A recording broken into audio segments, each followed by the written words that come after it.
نحمده ونستعينه ونستغفره ونؤمن به ونتوكل عليه ونعوذ بالله من شرور أنفسنا ومن سيئات أعمالنا من يهده الله فلا مضل له ومن يضلله فلا هادي له ونشهد أن لا إله إلا الله وحده لا شريك له ونشهد أن سيدنا ونبينا ومولانا محمدا عبده ورسوله اللهم صل على محمد وسلم على محمد وبارك على محمد كما صليت وسلمت وباركت على إبراهيم وعلى آل إبراهيم إنك حميد مجيد أما بعد فقد قال الله تعالى في كلامه القديم والفرقان المجيد بعد أعوذ بالله من الشيطان الرجيم بسم الله الرحمن الرحيم وما ينطق عن الهوى إن هو إلا وحي يوحى علمه شديد القوى ذو مرة فاستوى وهو بالأفق الأعلى ثم دنا فتدلى فكان قاب قوسين أو أدنى صدق الله العظيم. وقال النبي صلى الله عليه وسلم لتتبعن سنن من قبلكم شبرا بشبر وذراعا بذراع حتى لو سلكوا جحر ضب لسلكتموه قلنا يا رسول الله اليهود والنصارى قال النبي صلى الله عليه وسلم فمن رواه الشيخان البخاري ومسلم صدق رسول الله صلى الله عليه وسلم. அளவில்லா அருளும் இணையில்லா கிருபையும் கொண்டு அகில உலகத்தை படைத்து பரிபாலித்து பராமரித்து இரட்சித்து பாதுகாத்து போஷிக்கக்கூடிய வல்லநாயன் அல்லாஹ், அவனுக்கே அனைத்து புகழும். அல்ஹம்துலில்லாஹ். அந்த அல்லாஹ் யஃஅலு மா யஷா, தான் நினைத்ததை செய்யக்கூடியவன். அந்த அல்லாஹ் யஹ்லுகு மா யஷா, தான் நினைத்ததை படைக்கக்கூடியவன். அந்த அல்லாஹ் வஅன்னஹு ஹுவ அத்ஹக வஅப்கா, சிரிக்க வைப்பவன், அழ வைப்பவன். வஅன்னஹு ஹுவ அமாத வஅஹ்யா, மௌத்தை தருபவன், ஹயாத்தை தருபவன். வஅன்னஹு خلق الزوجين الذكر والانثى, ஆண் பெண் ஜோடியாக நம்மை படைத்தவன். குல் ஹுவல்லாஹு அஹத், அவன் தனித்தவன். அல்லாஹு ஸமத், அவன் எந்த தேவையுமற்றவன். லம் யலித், அவனுக்கு குழந்தைகள் கிடையாது. வலம் யூலத், அவனுக்கு பெற்றவர்கள் கிடையாது. வலம் யகுல் லஹு குஃபுவன் அஹத், அவனுக்கு ஈடாக இணையாக ஒப்பாக உவமையாக இந்த அண்ட சராசரத்தில் யாருமே கிடையாது என்பதாக சங்கையான இந்த மிம்பரில் வைத்து நான் சாட்சி சொல்கிறேன். சலாத்தினும் கருணையும் சலாமெனும் ஈடேற்றமும் நபிகுல திலகம், மனு குலத்தின் மகுடம், நற்குணத்தின் தாயகம், நபிகள் நாயகம் ஸல்லல்லாஹு அலைஹி வஸல்லம் அன்னவர்கள் மீதும், அன்னலம் பெருமானுடைய அழகிய வாழ்க்கை வழிமுறைகளை அடியொற்றி நடப்பதில் அணுவளவும் நெருப்பி சகாமல் அகில உலகத்துக்கெல்லாம் அழகிய முன்மாதிரியாக வாழ்ந்து காட்டிய அன்னாருடைய தோழர்கள், சங்கையான மனைவிமார்கள், கியாம நாள் வரை வரக்கூடிய முஃமினான முஸ்லிமான ஆண்கள் பெண்கள் அனைவர் மீதும் உண்டாகட்டும். நாட்களுக்கெல்லாம் சிறந்த நாளாகிய வெள்ளிக்கிழமை நாளில் அல்லாஹுவால் கடமையாக்கப்பட்ட புனித ஜும்ஆவுடைய கடமையை நிறைவேற்றுவதற்காக வேண்டி நேர காலத்தோடு மஸ்ஜிதிலே வந்தமர்ந்திருக்கும் அல்லாஹுவின் நல்லடியார்களே, சங்கையான உலமாக்களே, கண்ணியமிக்க கனவான்களே, வல்லவன் அல்லாவை மௌத்து வரைக்கும் அஞ்சி பயந்து தக்வாவுடன் வாழுமாறு முதலில் ஹுத்பா பேருரை நிகழ்த்தக்கூடிய எனக்கும் அப்பால் உங்களுக்கும் நான் வசியத் செய்கிறேன். இத்தகுல்லாஹ். அன்பு நிறைந்த அல்லாஹ்வின் நல்லடியார்களே, ஒரு பயங்கரமான காலத்தில் நாம் வாழ்ந்து கொண்டிருக்கிறோம். ஒரு சிக்கலான காலம், ஈமானுக்கும் பாதுகாப்பு குறைந்த காலம், பொருளாதார ரீதியாகவும் சிக்கல், வாழ்வதும் சிக்கல், எல்லா விதத்திலும் ஒரு சோதனையான காலத்தில் நாம் இந்த உலகத்தில் வாழ்ந்து கொண்டிருக்கிறோம் சகோதரர்களே. ஆனால் ஆச்சரியமான விடயம் என்ன தெரியுமா? இது அனைத்தையும் ஸல்லல்லாஹு அலைஹி வஸல்லம் 1400 ஆண்டுகளுக்கு முன்னால் நமக்கு அறிவித்து விட்டுதான் மௌத்தாகி இருக்கிறார்கள். அல்லாஹ் சொல்லும் வார்த்தை பொய்யாகாது. அல்லாஹ் சொல்கிறான் சூரத்துன் நஜ்மில், வமா யன்திகு அனில் ஹவா, என்னுடைய தூதர் முஹம்மத் ஸல்லல்லாஹு அலைஹி வஸல்லம் அவர் நினைத்ததை பேச மாட்டார். இன் ஹுவ இல்லா வஹ்யு யூஹா. ஸல்லல்லாஹு அலைஹி வஸல்லம் வாயை திறந்தாலே அது வஹியாக தான் இருக்கும். சகோதரர்களே, அந்த வஹியை பேசும் ஸல்லல்லாஹு அலைஹி வஸல்லம் நாம் வாழக்கூடிய இந்த காலத்தை பற்றியும் நமக்கு விளங்கப்படுத்தி விட்டுதான் மௌத்தாகினார்கள். முஸ்தத்ரக் ஹாக்கிம், முஸ்னத் அஹ்மத் ஆகிய கிரந்தங்களில் வருகிறது, ஸல்லல்லாஹு அலைஹி வஸல்லம் 5 விதமான காலங்களை நமக்கு சொல்லி தந்தார்கள். முதலாவது காலம்தான் ஐயாமுன் நுபுவா, நுபுவத்துடைய காலம், நபிமார்கள் வாழ்ந்த காலம், இந்த உலகத்தில் சிறந்த காலம். இந்த உலகத்துக்கு இதற்கு பின்னால் அந்த காலம் வராது, அவ்வளோ பரக்கத் பொருந்திய பொற்காலம் நுபுவத்துடைய காலம். ஹிஜ்ரி 11 ரபீஉல் அவ்வல் மாதம் பிறை 12 திங்கட்கிழமை துஹாவுடைய நேரத்தில் ஸல்லல்லாஹு அலைஹி வஸல்லம் சொன்ன நுபுவத்துடைய காலம் முடிவடைந்தது. ஏன்? ஸல்லல்லாஹு அலைஹி வஸல்லம் அந்த நேரத்தில் மௌத்தாகி விட்டார்கள். இதற்கு பின்னால் அந்த காலம் வராது. இரண்டாவது காலம் சொன்னார்கள் ஸல்லல்லாஹு அலைஹி வஸல்லம், ஐயாமுல் ஹிலாஃபா, ஹிலாஃபத்துடைய காலம். ஹிலாஃபத் என்றால் என்ன? ஹிலாஃபத் என்றால் என்ன? தமிழ்ல சொல்வதாக இருந்தால் பிரதிநிதித்துவம். என்ன பிரதிநிதித்துவம்? ஸல்லல்லாஹு அலைஹி வஸல்லம் இந்த இஸ்லாமிய சமூகத்தை எப்படி வழி நடத்தினார்களோ அந்த வழியிலிருந்து கொஞ்சம் கூட விலகாமல் நேரான வழியை மட்டும் பின்பற்றி, நபிகள் நாயகத்தை மட்டும் பின்பற்றி 4 ஹலீஃபாக்கள் ஆட்சி செய்த காலம்தான் ஹிலாஃபத்துடைய காலம்.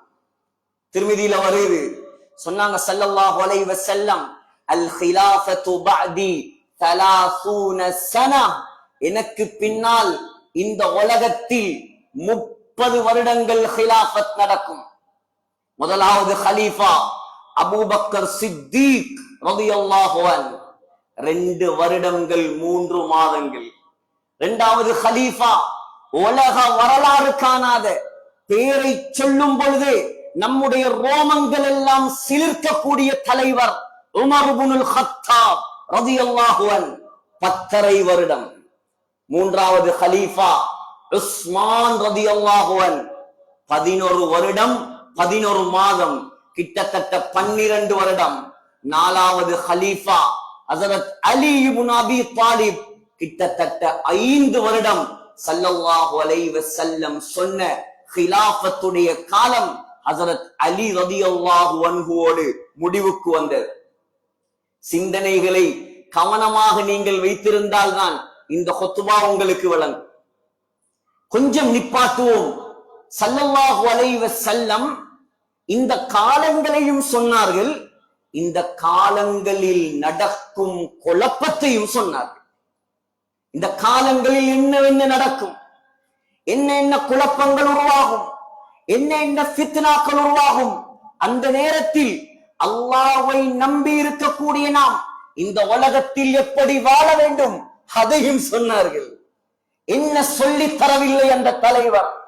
அதான் இஸ்லாம் தான் கம்ப்ரிஹென்சிவ் ரிலிஜன், இஸ்லாம் தான் பரிபூரணமான மார்க்கம், அதுக்கு நிகராக வேறொன்றும் கிடையாது. சகோதரர்களே, முழுதையும் காட்டி தந்தார்கள் நம்முடைய ஸல்லல்லாஹு அலைஹி வஸல்லம். சகோதரர்களே, உஸ்மான் ரலியல்லாஹு அன்ஹுடைய ஆட்சிக்கு கொஞ்சம் திரும்புவோம். உஸ்மான் ரலியல்லாஹு அன்ஹு மிக நல்லவர், மிக சிறந்தவர், ஆனால் ரொம்ப சொத்தானவர். ஹஜ்ரத் உமர் ரலியல்லாஹு அன்ஹு பேரை கேட்டாலே முழு உலகமும் நடுங்கும். ஆனால் உஸ்மான் ரலியல்லாஹு அன்ஹு அடித்தாலும் திருப்பி அடிக்க மாட்டார். அவ்வளவு மென்மையானவர், அவ்வளவு இரக்கமுள்ளவர். இந்த மென்மை தன்மையை இஸ்லாத்துடைய எதிரிகள், இஸ்லாமிய கிலாஃபத்துடைய எதிரிகள் அதை சாதகமாக பயன்படுத்தி உஸ்மான் ரலியல்லாஹு அன்ஹுடைய காலத்தில் கடைசி பகுதியில் நாட்டில் பெரும் குழப்பத்தை ஏற்படுத்தினார்கள். எந்த அளவுக்கு என்றால், மதீனா முனவ்வராவிலே ஸல்லல்லாஹு அலைஹி வஸல்லமுடைய பூமியிலே உஸ்மான் ரலியல்லாஹு அன்ஹுடைய வீட்டிலே உஸ்மான் ரலியல்லாஹு அன்ஹு ஹவுஸ் அரெஸ்ட் பண்ணப்பட்டார். குடிப்பதற்கு தண்ணீர் கொடுக்கவில்லை, உண்பதற்கு உணவு கொடுக்கவில்லை, அநியாயம் செய்தார்கள் உஸ்மான் ரலியல்லாஹு அன்ஹு. சஹாபாக்கள் கொதித்தார்கள், அலி ரலியல்லாஹு அன்ஹு கொதித்தார்கள். சொன்னார், உஸ்மான், இந்த உஸ்மானுக்காக நாயகத்துடைய மண்ணில் ஒரு சொட்டு ரத்தம் சிந்தக்கூடாது. நீங்கள் யாரும் எனக்கு பாதுகாப்பு தர தேவையில்லை, சென்று விடுங்கள். உஸ்மான் ரலியல்லாஹு அன்ஹு நோன்பு பிடித்திருந்தார், நோன்பாளியாக இருந்தார். ஸல்லல்லாஹு அலைஹி வஸல்லமை கனவில் கண்டார். நீண்ட வரலாறுகள், சுருக்கமாக நான் முடிவுக்கு வர வேண்டும். சகோதரர்களே, கனவிலே ஸல்லல்லாஹு அலைஹி வஸல்லம் சொன்னார்கள், அஃப்திர் இந்தனா யா உஸ்மான். உஸ்மானே, நோன்பு பிடித்திருக்கிறாய் தானே, நோன்பு திறக்க என்னிடம் வா. எழும்பினார் கனவிலிருந்து, விளங்கிக் கொண்டார். கடைசி நாள் குர்ஆனை எடுத்தார், ஓத ஆரம்பித்தார். சூரத்துல் பக்ராவை ஆரம்பித்தார்.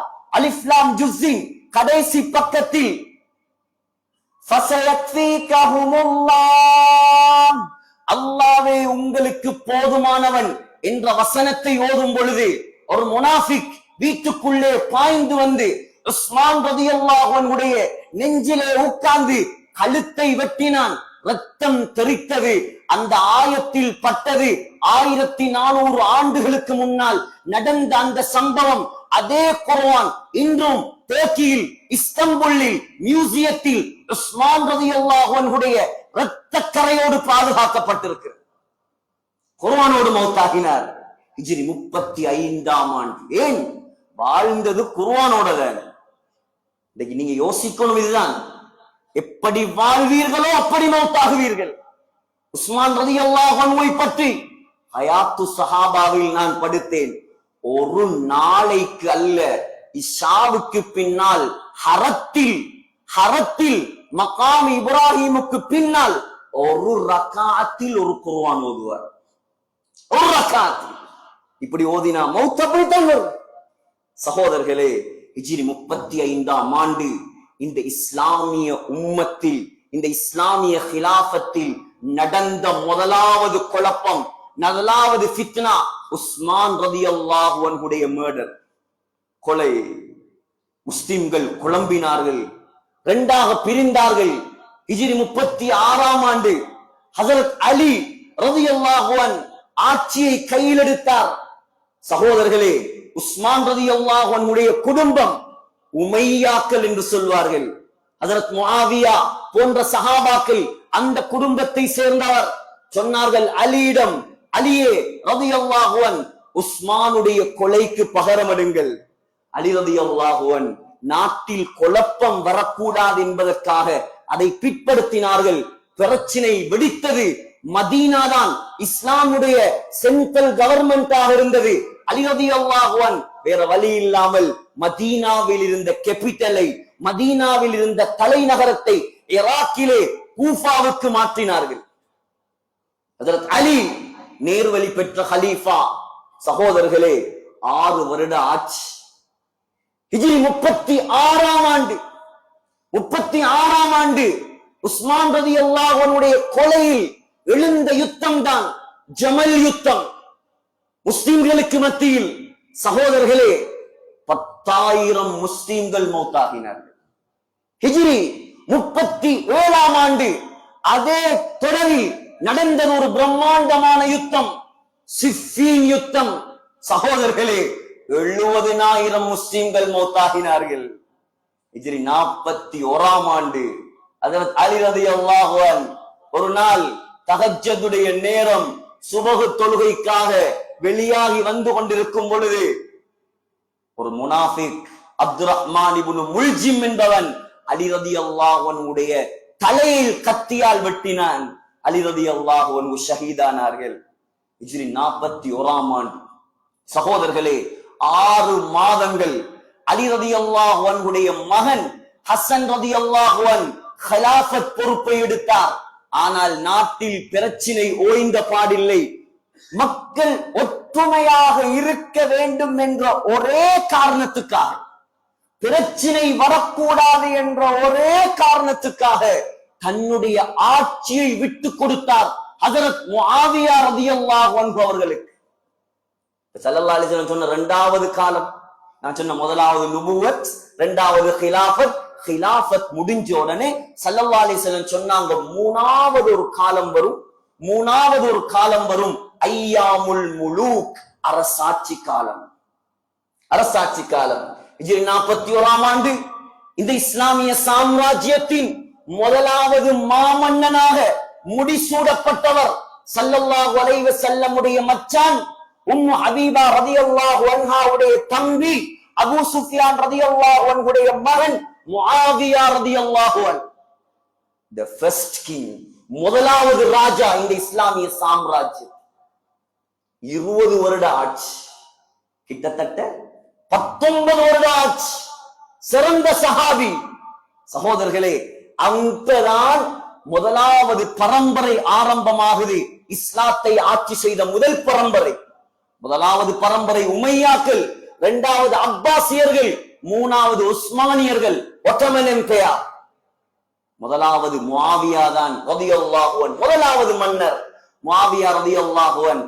ஹிஜ்ரி 60ஆம் ஆண்டு மௌத்தாகினார். முஆவியா ரலியல்லாஹு அன்ஹுக்கு பின்னால் ஆட்சிக்கு வந்தவன் யஸீத்.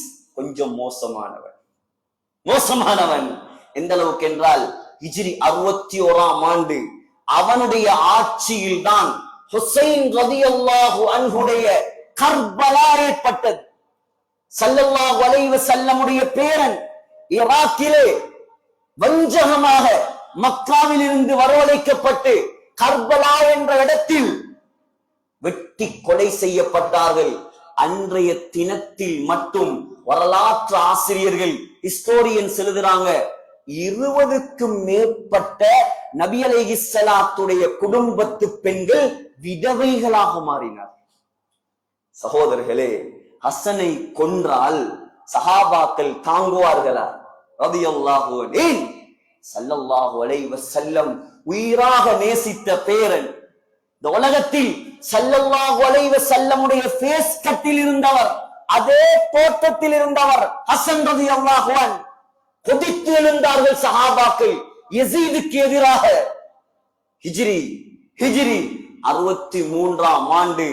சகோதரர்களே, அந்த தொடரில் மதீனத்து சஹாபாக்கள் தாபியீன்களுக்கும் யஸீதுடைய ஆட்சிக்கும் மத்தியில் நடந்த ஒரு மோதல்.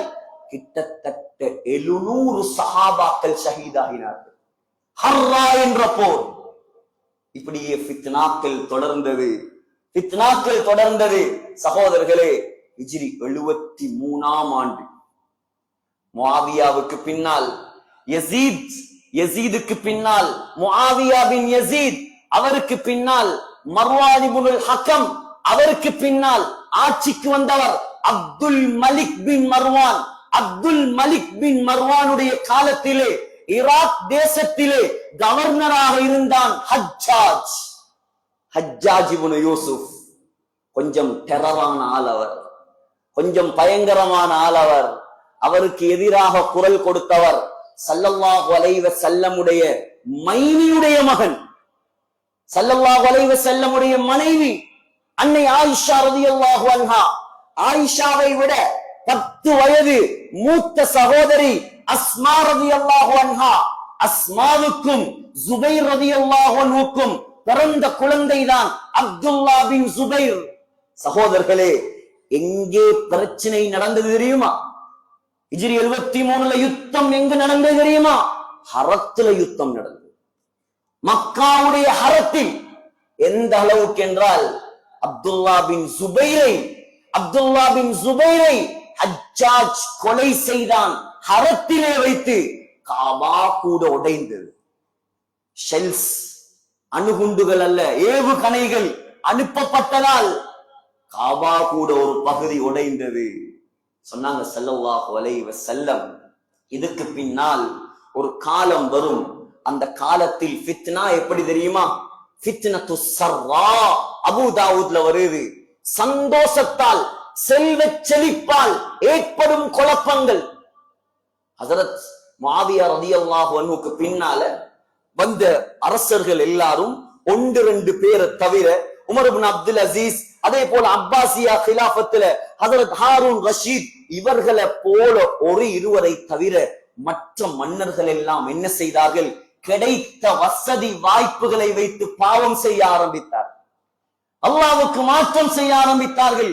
இப்படியே தொடர்ந்தது, அரசாட்சி தொடர்ந்தது. ஸல்லல்லாஹு அலைஹி வஸல்லம் சொன்ன 3வது காலம் அரசாட்சி காலம் தொடர்ந்து கொண்டே போனது. முதலாவது உமையாக்கள், 2வது அப்பாசியர்கள், 3வது உஸ்மானியர்கள். உஸ்மானியர்களுடைய ஆட்சி, ஒட்டமன் எம்பையர் 1924ஆம் ஆண்டு வரை இந்த உலகத்தில் நீடித்தது. ஒன்றை விளங்குங்கள், 1924ஆம் ஆண்டு வரை இந்த உலகத்தில் சூப்பர் பவராக இருந்தது முஸ்லிம்கள் தான். சகோதரர்களே, வல்லரசாக இருந்தவர்கள் முஸ்லிம்கள்.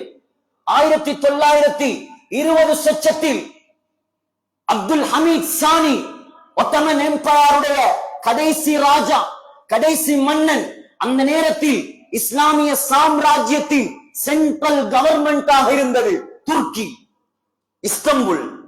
அவரை சந்திப்பதற்காக யகூதிகள் ஒரு கூட்டம் வந்தார். அவங்கள பத்தி நான் ரொம்ப விரிவா சொல்ல தேவை, எல்லாருக்கும் தெரியும். வந்தவர்கள் அப்துல் ஹமீதை, சானியை சந்தித்து, அரசரை சந்தித்து கேட்டார்கள், ஜெருசலத்தில, பெலஸ்தீனில வசிப்பதற்கு எங்களுக்கு இடம் தாங்க. அதுவரை பெலஸ்தீன் இருந்தது முஸ்லிம்கள் கையில தான். இடம் கேட்டதோட அப்துல் ஹமீத் சொன்னார், இந்த உடம்பில் உள்ள ஒரு ரோமத்தில் உயிர் இருக்கும் வரைக்கும் இடம் தரமாட்டேன், நீங்க போகலாம். யூதர்கள், சதிகாரர்கள் தங்களை முஸ்லிம்களை போல் காட்டிக்கொண்டு அரபு தேசத்துக்கு வந்தார்கள். உஸ்மானிய பேரரசர்கள் அரேபியர்கள் அல்ல, அஜமியர்கள். அரபு நாட்டுக்கு வந்து அரேபியர்களை பிரெயின் வாஷ் பண்ண ஆரம்பித்தார்கள், தலையை கழுவ ஆரம்பித்தார்கள். சகோதரர்களே, எந்த அளவுக்கு என்றால் சொன்னார்கள், நீங்க அரபிகள், நாங்க அரபிகள், நாங்க அஜமிகளுக்கு கீழ் இருக்கிறதா? எங்களுக்கென்று தனி நாடு வேண்டும், எங்களுக்கென்று தனி அரசாங்கம் வேணும். அரபியர்கள் வலையில் விழுந்தார்கள். பிரச்சனை உருவாகியது, பிரச்சனை முத்தியது. சகோதரர்களே, எந்த அளவுக்கு என்றால் இஸ்தம்புல்லிலே, துருக்கியிலே 1924ஆம் ஆண்டு மன்னர் அப்துல் ஹமீத் சானி சிறை பிடிக்கப்பட்டு சுட்டு கொலை செய்யப்பட்டார். அதோடு விழுந்தது இஸ்லாமிய சாம்ராஜ்யம். இந்த உலகத்தில், உலக வரைபடத்தில் வேர்ல்டு மேப்ல இல்லாத நாடுகள் உருவாகியது. உலகத்திலே பெரும் நாடாகிய ரஷ்யா துண்டு துண்டாக பிரிந்தது. சகோதரர்களே, அரேபிய தீபகற்பமாக இருந்த நாடுகள் புது புது பெயர்களோடு உருவானது. முஸ்லிம்கள் ஒரு தலைமைத்துவத்துக்கு கீழ் கட்டுப்பட்டு வாழ்ந்தவர்கள் துண்டு துண்டாக பிரிய ஆரம்பித்தார்கள். சகோதரர்களே, அதற்கு பின்னால் தான் முஸ்லிம்களுடைய பலம் இந்த உலகத்தில் குறைய ஆரம்பித்தது. ஸல்லல்லாஹு அலைஹி வஸல்லம் சொன்னாங்க, 5வது 4வது காலம் இந்த உலகத்தில் அரசாட்சி முடிந்து விட்டால், சொன்னாங்க 4வது ஐயாமுல் ஃபிதன், முழுக்க முழுக்க ஃபித்னாவுடைய காலமாகத்தான் இருக்கும், குழப்ப காலம். இப்பொழுது நாங்க வாழக்கூடிய காலம் தான் அந்த காலம், எந்த சந்தேகமும் இல்லை. சொன்னாங்க, திருமதியில வருது, அல் காபிது ஃபீஹிம் அலா தீனிஹி கல் காபிலி அலல் ஜமர். ஒரு மனிதன் தன்னுடைய ஈமானை பாதுகாப்பது உள்ளங்கையிலே நெருப்பு தணலை வைத்து பாதுகாப்பதை விட கடினமானது. சொன்னார்கள், யூஷிகுல் உமம் அன் ததா அலைக்கும் கமா ததா அல் அக்கலத்து இலா கஸ்அதிஹா. சொன்னாங்க, திருமதியில வருது, ஏனையவர்கள் மற்றவர்கள் இஸ்லாத்தையும் முஸ்லிம்களையும் அழிப்பதற்காக ஒன்று திரள்வார்கள். சஹி முஸ்லிமில் வருகிறது, வாதிரு பில் அமாலி ஃபித்தனன் ககித்இல் லைலில் முஸ்லிம், இரவுடைய இருட்டு படிப்படியாக எப்படி கூடிக்கொண்டே போகுமோ இதே போல ஃபித்னாக்கள் வந்து கொண்டே இருக்கும். இப்னு மாஜால வருது, யத்ருசுல் இஸ்லாம், இஸ்லாம் மங்கி மறையும். கமா யத்ருசு வஷ்யு ஸௌப், ஆடை உடுப்பு சாயம் போக போக பலசாகிற மாதிரி இஸ்லாம் பலசாகி கொண்டே போகும். சொன்னாங்க ஸல்லல்லாஹு அலைஹி வஸல்லம், யபீஉ தீனஹு பிஅர்தின் மினத் துன்யா. முஸ்லிம்ல வருது, அற்ப உலகத்துக்காக அற்ப துனியாவுக்காக மார்க்கத்தையே விற்கக்கூடிய முஸ்லிம்கள் இந்த உலகத்தில் உருவாகுவார்கள். கிதாபுல் ஃபித்தன், கிதாபுல் ஃபித்தன் சகோதரர்களே, கிதாபுல் ஃபித்தன் சஹீ முஸ்லிமில் வருகிறது, புகாரில வருகிறது. ஸல்லல்லாஹு அலைஹி வஸல்லம் சுபஹ் தொழுது விட்டு மிம்பரில் ஏறினார்கள். சுபஹ் தொழுது மிம்பர்ல ஏறினாங்க. துஹர் வரைக்கும் பயான், துஹர் வரை பயான். துஹருக்கு இறங்கி தொழுதவர்கள் மறுபடியும் மிம்பரிலே அஸ்ர் வரைக்கும் பயான். அஸ்ரை தொழுவித்து விட்டு ஏறியவர்கள் மக்ரிப் வரை பயான். வமா ஹுவ காயினுன் இலா யௌமில் கியாமா, கியாமத்து நாள் வரை இந்த உலகத்தில் என்ன என்ன ஃபித்னாக்கள் குழப்பங்கள் நடக்குமோ சகோதரர்களே, அதை முழுமையாக ஸல்லல்லாஹு அலைஹி வஸல்லம் சொல்லி முடித்தார்கள். இங்கே சொல்லுவதற்கெல்லாம் நேரம் கிடையாது சகோதரர்களே. ஆகையால் புரிந்து கொள்ளுங்கள், நாங்க வாழக்கூடிய காலம்தான் அந்த காலம். அபூதாவூதில் எச்சரித்தார்கள் ஸல்லல்லாஹு அலைஹி வஸல்லம், ஃபித்னத்து துஹைமா, துஹைமா என்ற குழப்பம், கருப்பான கடினமான ரொம்ப பயங்கரமான குழப்பம். எந்த அளவு பயங்கரம் தெரியுமா? சொன்னாங்க ஸல்லல்லாஹு அலைஹி வஸல்லம், முஸ்லிம்ல வருது, 3 நாடுகளை குறிப்பிட்டு இந்த 3 நாடுகளும் சீரழியும் என்றார்கள். இந்த 3 நாடுகளும் பஞ்சத்தில் ஆழ்படும் என்றார்கள். முதலாவது எகிப்து, இரண்டாவது சிரியா, மூணாவது சகோதரர்களே, முதலாவது எகிப்து, இரண்டாவது சிரியா, மூணாவது மிஸ்ர். இந்த 3 நாடுகளையும் சொல்லி சொன்னார்கள், இந்த 3 நாடும் சீரழியும். எகிப்தும் சிரியாவும் ஈராக்கும் பஞ்சத்தில் மாற்றும் என்றார்கள். அதே போல கஷ்டம் உருவாகும் என்றார்கள், பிரச்சனை உருவாகும் என்றார்கள். சகோதரர்களே, தாத்தாரியர்களுடைய ஆட்சியில் 3 நாடுகளும் சீரழிந்தது. உங்களுக்கு தெரியும், 2003ஆம் ஆண்டு ஈராக்கில் நடந்த குழப்பம், ஈராக்கே சீரழிந்தது. 2011ஆம் ஆண்டு அரப் ஸ்பிரிங், அரேபிய வசந்தம் என்ற பெயரில் எகிப்திலே உருவாகியது. 2011ஆம் ஆண்டு சிரியாவிலே உருவாகியது. 3 நாடுகளும் மக்கள் லட்சம் லட்சமாக கொல்லப்பட்டார்கள். சிரியாவில் மாத்திரம் சகோதரர்களே 4 லட்சம் பேர் மௌத்தாகினர். ஈராக்கிலே தாத்தாரியர்களுடைய ஆட்சியிலே பக்தாதில் மாத்திரம் 10 லட்சம் முஸ்லிம்கள் கொலை செய்யப்பட்டார். ஃபித்னா ஸல்லல்லாஹு அலைஹி வஸல்லம் சொல்லப்பட்ட அத்துணையும் நடந்து கொண்டுதான் இருக்கிறது. இப்பொழுது நாங்கள் இந்த உலகத்தில் முஸ்லிம்களாக வாழ்ந்து கொண்டிருக்கிறோம். நம்முடைய சிந்தனைகளில் எல்லாம் சகோதரர்களே இருப்பது, நாளைக்கு என்ன நடக்குமோ, பெட்ரோலுடைய நிலைமை என்னவாகுமோ, நம்முடைய விலைவாசிகள் எப்படி போகுமோ.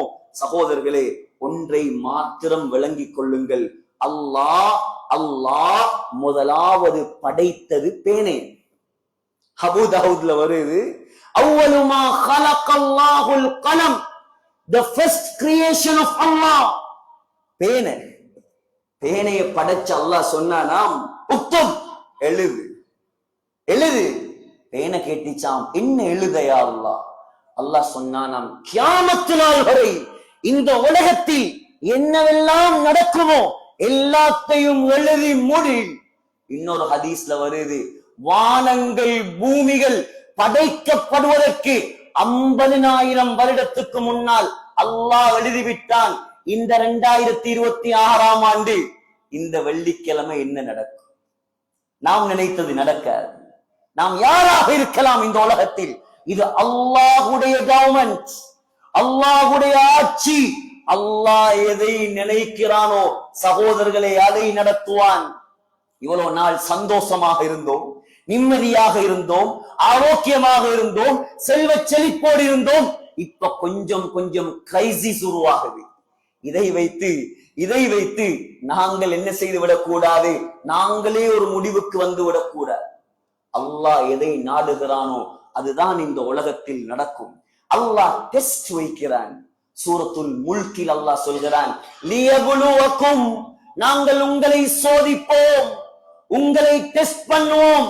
சகோதரர்களே, இந்த மஜ்லிஸில் இருக்கக்கூடிய அத்துணை பேரும் நாம் நம்முடைய ஆயுள் எக்ஸாம் ஹோல்ல தான் இருக்கிறோம். எக்ஸாம்ல பாஸா ஃபெயிலா எப்ப தெரியுமா விளங்கும்? சக்கராத்துல தான் விளங்கும். சக்கராத்துல விளங்கும். நீங்க எக்ஸாம்ல பாஸா ஃபெயிலா? பாஸ் ஆக வேண்டும் என்ற ஆசையா? பாஸ் ஆக வேண்டும் என்ற ஆசையா?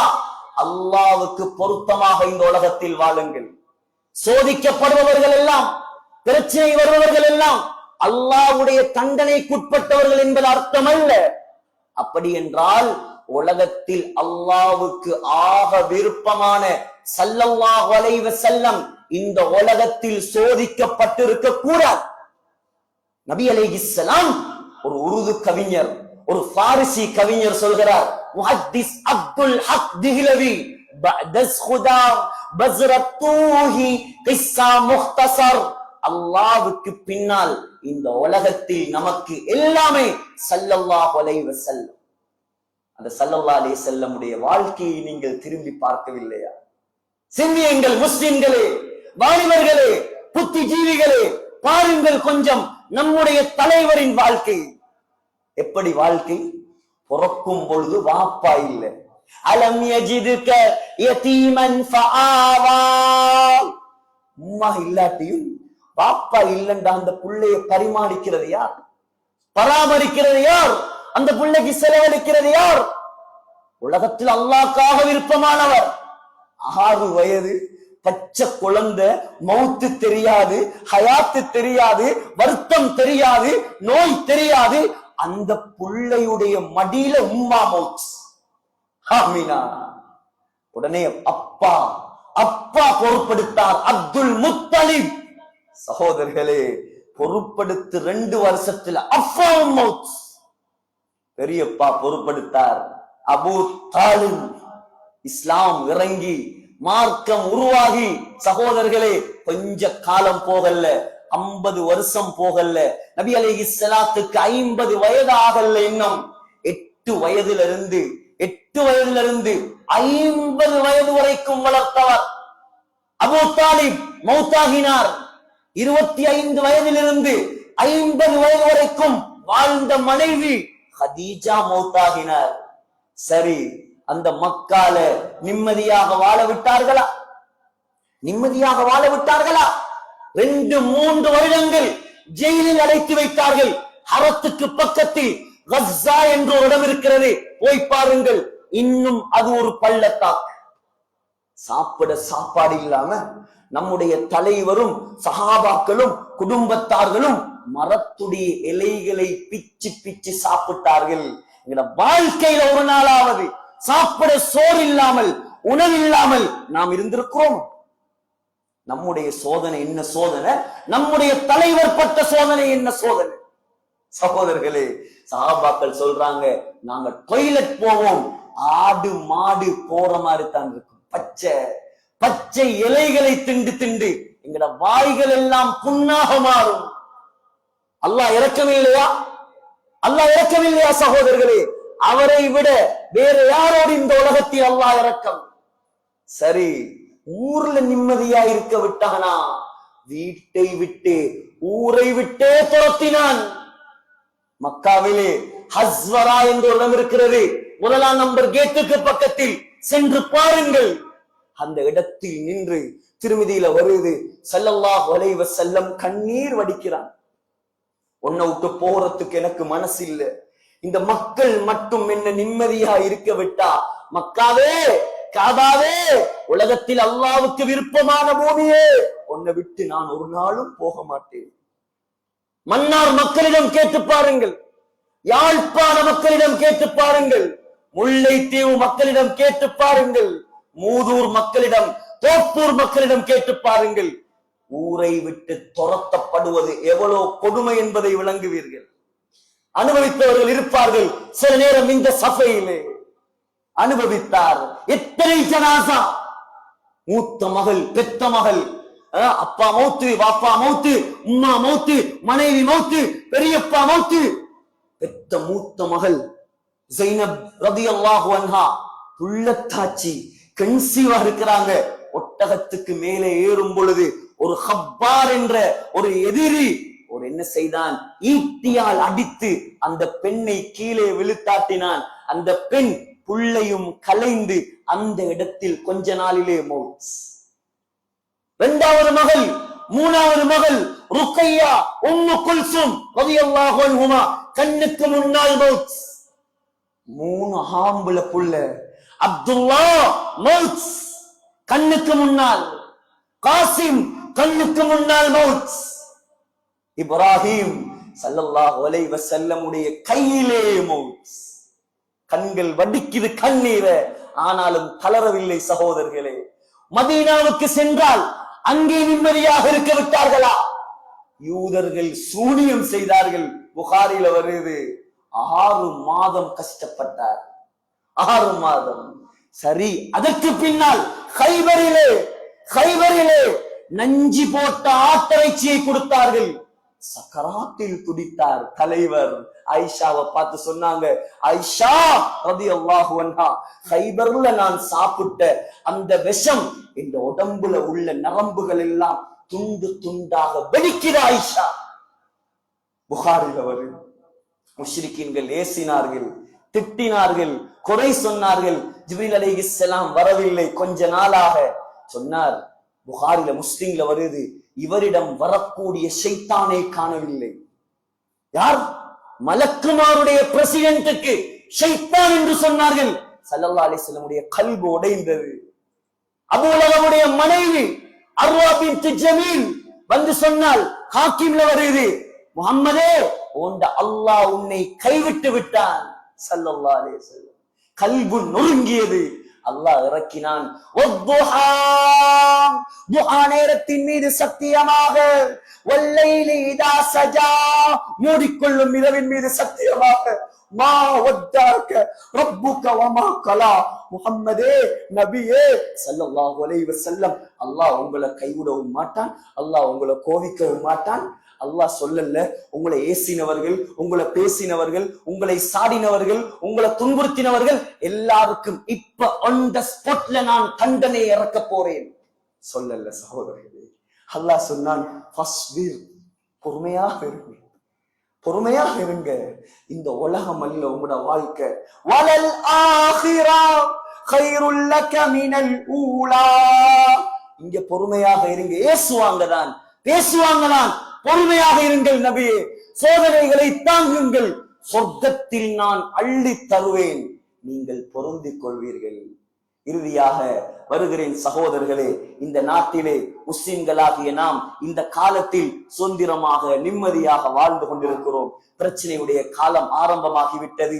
என்ன நடந்தாலும் சகோதரர்களே, அல்லாஹ்வுக்கு மாற்றம் செய்து விடாதீர்கள், அல்லாஹ்வுடைய கடமைகளை வீணாக்கி விடாதீர்கள், அல்லாஹ்வுக்கு நெருக்கமாக மாறுங்கள். இந்த பள்ளிவாசலில் கிட்டத்தட்ட 25 ஆண்டுகளாக குத்பா ஒளிபரப்பு நடந்து கொண்டிருக்கிறது. இலங்கையில் மாத்திரமல்ல, தமிழ்நாட்டில் கூட, சவுத் இந்தியாவில் கூட இந்த குத்பா பிரசங்கத்தை கேட்டுக் கொண்டிருக்கிறார்கள்.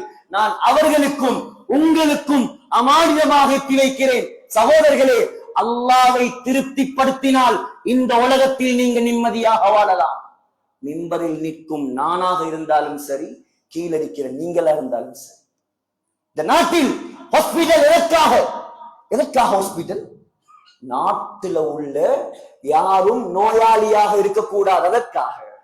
இந்த நாட்டிலே எதற்காக ஸ்கூல்? நாட்டில் படித்தவர்கள் உருவாகுவதற்காக. இந்த நாட்டிலே எதற்காக போர்சஸ்? நாட்டிலே மக்கள் பாதுகாக்கப்படுவதற்காக. இந்த மிம்பர் மேடைகள்,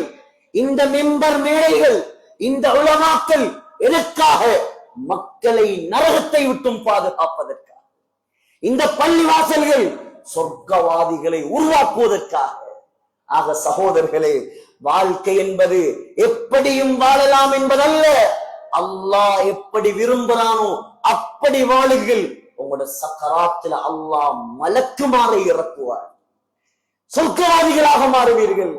அல்லாஹ்வை திருப்திப்படுத்துங்கள், தொழுகைகளை கையில் எடுங்கள், நாட்டில் ஒற்றுமையாக வாழுங்கள், சகோதர சமயத்தவர்களுக்கு முன்மாதிரியாக வாழுங்கள், மக்களுக்கு மத்தியில் இரக்கமாக அன்பாக பண்பாக நம்முடைய மார்க்கத்தை எத்தி வையுங்கள். எல்லாம் வல்ல அல்லாஹ் நம் அனைவரையும் மௌத்து வரை அவனுக்கு பொருத்தமானவர்களாக கபூல் செய்வானா. நம்முடைய பாவங்களை மன்னிப்பாயாக, நம்முடைய குற்றங்களை மன்னிப்பாயாக, நம்மை பொருந்திக் கொள்வாயாக, இந்த நாட்டிலே சுமூகமான நிலைமையை உருவாக்குவாயாக. எத்தனையோ பேர் கஷ்டத்தில், துன்பத்தில், பொருளாதார நெருக்கடியில் இருக்கிறார்கள். யா அல்லாஹ் இரக்கம் உள்ளவனே, உன்னை நெருங்குவதன் மூலமாக அத்துணை பிரச்சனைகளையும் நீ தவிடு பொடியாக ஆக்குவாயாக. முழு உலகத்திலும் மக்களை நிம்மதியாக சந்தோஷமாக வாழ வைப்பாயாக. இஸ்லாத்தையும் முஸ்லிம்களையும் பாதுகாப்பாயாக, ஏனைய சமயத்தவர்களையும் பாதுகாப்பாயாக, முழு நாட்டு மக்களையும் ஒற்றுமையாக இந்த நாட்டில் நீ வாழ வைப்பாயாக. யா அல்லாஹ் ரஹ்மானே, நம்முடைய இறுதி முடிவுகளை நல்ல முடிவுகளாக ஆக்குவாயாக. நம்மை முன்னுதாரணமான சமூகமாக மாற்றுவாயாக. இந்த பள்ளிவாசலை பொருந்திக் கொள்வாயாக, இமாம்களை பொருந்திக் கொள்வாயாக, முஅத்தின்களை பொருந்திக் கொள்வாயாக, நிர்வாகிகளை பொருந்திக் கொள்வாயாக, மஹல்லாவாசிகளை பொருந்திக் கொள்வாயாக. நாளல்லாவிய ரீதியில் இதை செவிமடுத்துக் கொண்டிருக்கும் அத்துணை முஸ்லிம்களையும் கபூல் செய்வாயாக. இந்த மஹல்லாவுக்கு வந்திருக்கும் அத்துணை வெளி மஹல்லாவாசிகளையும் கபூல் செய்வாயாக.